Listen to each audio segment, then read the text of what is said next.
Clinton first ran into trouble in March 2013, shortly after she stood down as Secretary of State, when it was revealed that she had set up a private email account rather than using the government system for all her state communications.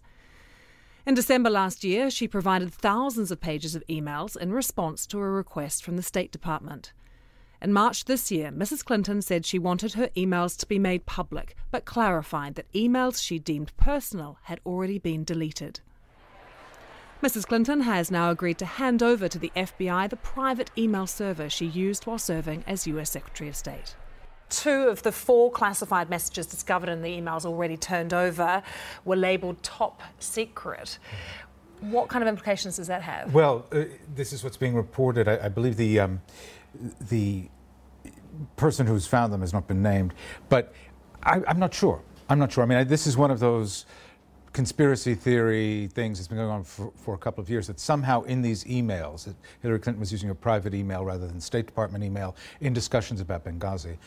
Somehow there's some secret about what really went down in Benghazi in 2012 when the American ambassador was killed.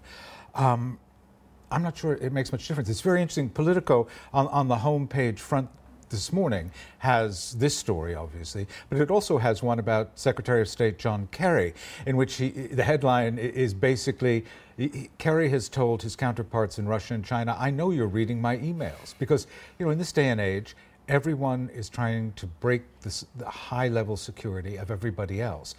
That's where spying takes place. So I'm not sure that this one is going to get a lot of purchase. And how much do you think voters care? Honestly, when it comes to Hillary Clinton in particular, this is going to be the most interesting presidential campaign you can imagine. Let's assume that she will be the nominee in 2016, a whole year from now.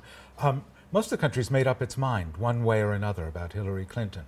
Those who are inclined to hate the Clintons, this is further proof for why they should hate her. And those inclined to support Hillary Clinton will say, this is just a vendetta being waged by a highly partisan Republican Congress. I mean, more particularly, though, they say she mishandled classified information. This sort of shows her desire to prioritise her own convenience. That's one of the allegations that's being levelled at her. Yes, it has been. And I get the sense that, again, that's just not going to find its way into the general debate. More interestingly, and I think more problematically and more of the moment when it comes to Hillary Clinton's run for the White House, is that to her left in the Democratic Party, Senator Bernie Sanders of Vermont, who has, he started as a candidate kind of like Jeremy Corbyn here. He was going to bring left issues to the debate. But he's gaining in popularity, and a poll just released in New Hampshire, which is a critical primary state, now shows him leading Hillary Clinton. I think that will be exercising her much more than, handing over her thumb drive to the FBI, who've been quite clear in saying she's not under suspicion of doing anything at the moment.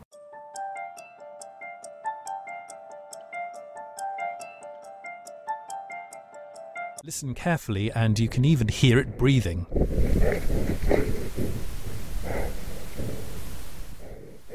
These extraordinary pictures come from a small camera fitted into the rhino's horn by British scientists. They hope it'll be a key weapon in the fight against poaching.